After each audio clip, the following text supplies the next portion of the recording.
Assalamualaikum warahmatullahi wabarakatuh. Salam sejahtera bagi kita semua. Video ini merupakan persembahan dari kelompok 7 pada mata kuliah manajemen inovasi pada materi mengelola kreativitas, yang mana kelompok 7 beranggotakan yaitu saya sendiri, Wanda Salsabila, kemudian Azola Rizky Nusifera, kemudian Faradila Mairani, Erik Siboro, Raffi Octavianus Purba, dan yang terakhir adalah Vokaso Elvisam Simanung Khalid. Baiklah, yang pertama kita akan membahas tentang konsep kreativitas. Jadi, apa sih kreativitas itu? Secara sederhana, kreativitas berarti menghadirkan suatu gagasan baru. Sehingga dapat didefinisikan bahwa kreativitas adalah kemampuan seseorang untuk mengembangkan ide-ide baru dan cara-cara baru dalam melihat suatu masalah ataupun peluang. Nah, seseorang yang kreatif pasti akan dilihat dari cara dia memecahkan suatu masalah dengan menemukan suatu ide baru yang bisa saja ide tersebut sebenarnya sederhana, namun efektif dalam pemecahan masalahnya. Selanjutnya, kreativitas terbagi ke dalam 4 aspek, yaitu aspek pertama, kreativitas itu dimaknai sebagai sebuah kekuatan atau energi yang ada di dalam diri seorang individu. Energi ini menjadi daya dorong bagi seseorang untuk melakukan sesuatu dengan cara atau untuk mendapatkan hasil yang terbaik. Dorongannya bisa seperti kebutuhan untuk memiliki sesuatu yang baru, mengkomunikasikan sesuatu ide, dan memecahkan suatu masalah. Aspek yang kedua yaitu kreativitas dimaknai sebagai sebuah proses, yaitu proses dari mulai mengelola informasi, melakukan sesuatu, membuat sesuatu, atau proses yang tercermin dalam berpikir. Dan aspek yang ketiga yaitu kreativitas adalah sebuah produk. Nah, maksud dari produk ini bisa dalam pengertian produk pikiran atau ide, karya tulis, ataupun kreasi barang. Dan aspek yang terakhir yaitu kreativitas dimaknai sebagai person. Jadi, kreativitas yang dimaksud bukan lagi dilihat dari prosesnya atau produk yang dihasilkannya, tetapi lebih fokus ke individunya. Seseorang dianggap kreatif ketika mampu melihat hubungan-hubungan di mana orang lain tidak dapat melihatnya, dan mempunyai kemampuan untuk menganalisis ide-idenya sendiri, serta mengevaluasi nilai ataupun kualitas karya pribadinya. Selanjutnya, kita akan membahas tentang bentuk-bentuk kreativitas. Bentuk-bentuk kreativitas terdiri atas 3. Yang pertama ada ide, sebuah pemikiran kreatif yang mengakibatkan seseorang untuk menghasilkan suatu ide.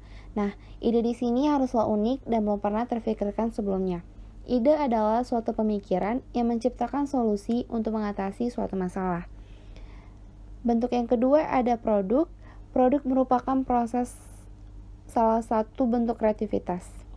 Hal ini karena untuk menciptakan suatu produk diperlukan suatu proses kreatif sehingga produk tersebut dapat memenuhi harapan seseorang dan terlihat berbeda dari yang lainnya.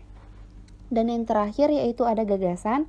Kreativitas juga dapat dituangkan dalam sebuah gagasan. Gagasan yang dimaksud merupakan gagasan untuk mengatasi masalah. Gagasan dapat disampaikan secara langsung maupun tulisan seperti melalui buku, publikasi, dan yang lainnya.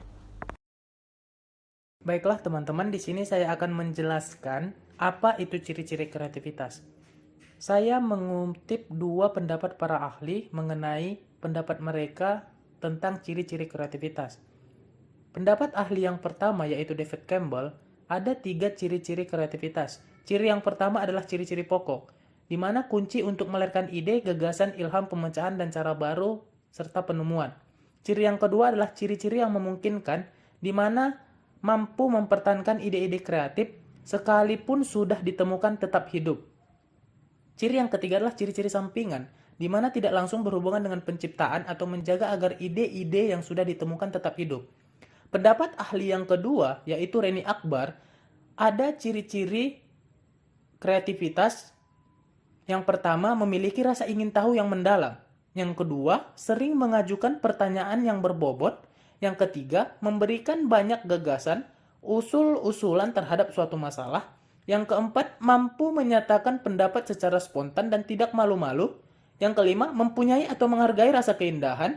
Yang keenam, menonjolkan dalam salah satu atau lebih bidang studi. Yang ketujuh, dapat mencari pemecahan masalah. Yang kedelapan, mempunyai rasa humor. Yang kesembilan, mempunyai daya imajinasi. Yang ke-10 mampu mengajukan pemikiran, gagasan, pemecahan masalah yang berbeda dengan orang lain. Yang ke-11 kelancaran dalam menghasilkan berbagai macam gagasan. Dan yang ke-12 mampu menghadapi masalah dari berbagai sudut pandang. Masuk ke dalam proses kreativitas. Proses kreativitas menurut David Campbell urutannya adalah sebagai berikut. Yang pertama adalah persiapan atau preparation. Meletakkan dasar, mempelajari latar belakang masalah, seluk-beluk, dan problematikanya. Meskipun tidak semua ahli kreatif, namun kebanyakan pencipta adalah ahli. Terobosan gemilang dalam suatu bidang hampir selalu dihasilkan oleh orang-orang yang sudah lama berkecimpung dan lama berpikir dalam bidang itu. Persiapan untuk kreativitas itu kebanyakan dilakukan atas dasar minat. Kesuksesan orang-orang besar tercapai dan bertahan bukan oleh loncatan yang tiba-tiba, tetapi dengan usaha keras. Kemudian selanjutnya adalah konsentrasi atau concentration. Sepenuhnya memikirkan, masuk luluh, terserap dalam perkara yang dihadapi. Orang-orang kreatif biasanya serius. Perhatiannya tercurah dan pikirannya terpusat pada hal yang mereka kerjakan. Tahap konsentrasi merupakan waktu pemusatan, waktu menimbang-nimbang, waktu menguji, waktu awal untuk mencoba dan mengalami gagal, trial dan error. Kemudian yang ketiga adalah inkubasi atau incubation. Mengambil waktu untuk meninggalkan perkara, istirahat, waktu santai. Sebuah busur tidak dapat direntangkan terus-menerus untuk jangka waktu yang panjang tanpa bahaya patah. Maka kita perlu melarikan diri dari perkara yang sedang kita selesaikan, masalah yang hendak kita pecahkan. Yang keempat adalah iluminasi. Mendapatkan ide gagasan, pemecahan, penyelesaian, cara kerja, jawaban baru. Bagian paling nikmat dalam penciptaan. Ketika segalanya jelas, hubungan kaitan perkara gambling, dan penerangan untuk pemecahan masalah. Jawaban baru tiba-tiba tampak laksana kilat. Reaksi keberhasilan itu biasanya tidak hanya terasa di batin, tetapi juga diungkapkan keluar secara fisik. Kemudian yang terakhir adalah verifikasi atau produksi. Memastikan apakah solusi itu benar-benar memecahkan masalah. Betapapun memuaskan, barulah merupakan akhir dari suatu awal. Masih ada pekerjaan berat yang harus dikerjakan. Kalau sudah menemukan ide, gagasan, pemecahan, penyelesaian, cara kerja, baru kita harus turun tangan mewujudkannya. Kecakapan kerja merupakan bagian penting dalam karya kreatif. Betapapun banyak ide, gagasan, ilham, impian bagus-bagus yang ditemukan, jika tidak dapat diwujudkan, semuanya akan lenyap bagai embun diterjang sinar matahari. Maka orang kreatif harus memiliki kecakapan kerja baik secara pribadi maupun kelompok.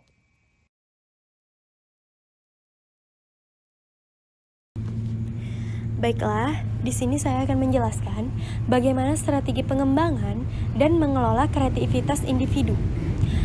Menurut James L. Adam, tahun 1989, yang pertama, mengenali hubungan. Banyak penemuan dan inovasi lahir sebagai cara pandang terhadap suatu hubungan yang baru dan berbeda antara objek, proses, bahan, teknologi, dan orang. Orang kreatif akan memiliki intuisi tertentu untuk mengembangkan dan mengenali hubungan yang baru dan berbeda dari fenomena tersebut. Hubungan ini memperlihatkan ide-ide, produk, dan jasa yang baru. Yang kedua, kembangkan perspektif fungsional. Di sini kita dapat melihat adanya perspektif fungsional dari benda dan orang.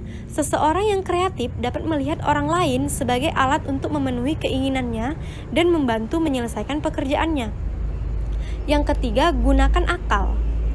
Fungsi otak pada bagian yang terpisah antara kiri dan kanan telah dilakukan sejak tahun 1950-an serta 1960-an.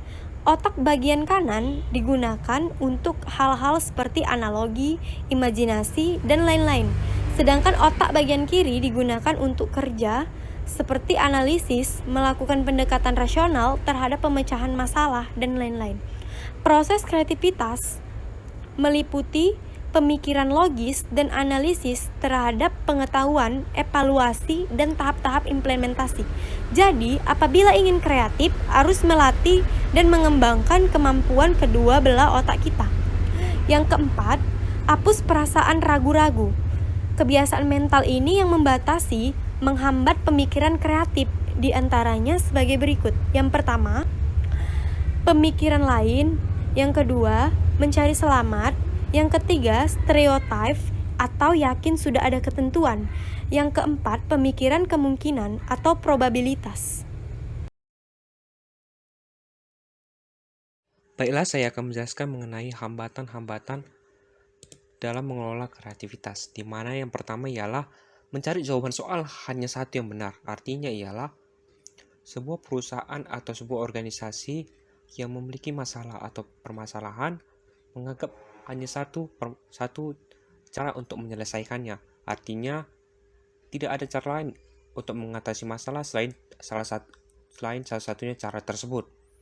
Sehingga tidak ada kreativitas dalam perusahaan tersebut.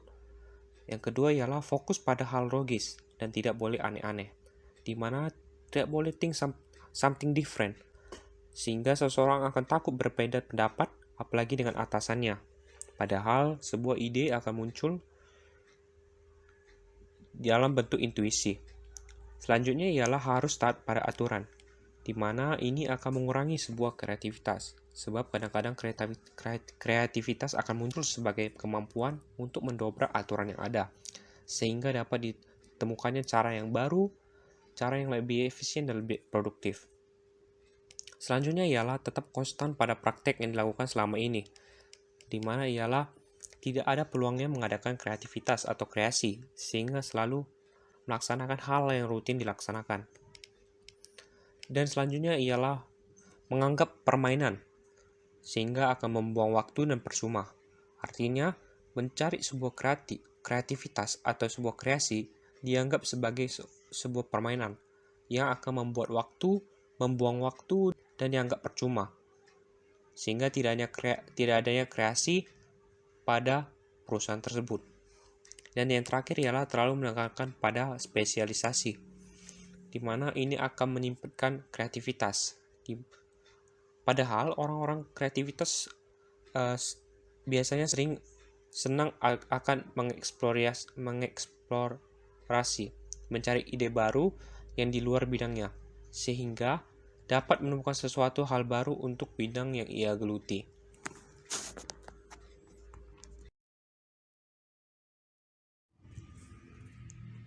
Selanjutnya saya akan menjelaskan mengenai manfaat mengelola kreativitas. Yang pertama ialah kinerja yang optimal, di mana dengan adanya tingkat kreativitas yang cukup tinggi dan baik, maka tentu saja hal ini akan membuat pekerjaan karyawan akan jauh lebih optimal, terutama dalam menyelesaikan beban pekerjaan yang ada. Langkah-langkah dan terobosan baru yang lebih baik umumnya membawa penyelesaian yang lebih cepat, sehingga pekerjaan secara tidak langsung juga lebih cepat diselesaikan. Yang kedua ialah menghindari stres, di mana kreativitas karyawan dan ide baru akan memberikan pencerahan dan pemikiran segar tersendiri, sehingga di satu sisi akan menjadi satu langkah untuk menghindari kebosanan dan rasa stres dari pekerjaan yang menumpuk. Dan yang ketiga ialah menemukan inovasi terbaru.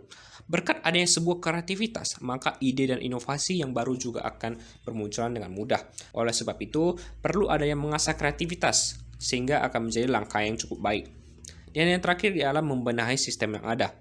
Sebuah kreativitas bisa menjadi salah satu untuk memperbaiki sistem yang ada itu. Bahkan ada kalanya melalui ide-ide cemerlang, karyawan timbul penemuan yang lebih baik dari yang sebelumnya. Hal ini membuat perusahaan juga makin lebih optimal. Baiklah, sampailah kita pada di kesimpulan, di mana kelompok kami menarik kesimpulan bahwasannya kreativitas merupakan ide baru yang belum pernah ada sebelumnya, baik itu berupa gagasan atau penemuan baru yang tidak ada pada sebelumnya, dan juga inovasi penemuan baru dalam teknologi atau kemampuan dalam memperkenalkan temuan baru yang berbeda dari yang telah ada sebelumnya. Perbedaan yang mencolok dari keduanya, kalau kreativitas lebih mengacu terhadap ide-idenya, sedangkan inovasi merupakan bentuk dari pengimplementasiannya dari ide kreativitas tersebut. Baiklah, ini dia merupakan video dari kelompok kami. Lebih dan kurangnya kami mohon maaf. Jangan lupa like, comment, and subscribe. Assalamualaikum warahmatullahi wabarakatuh.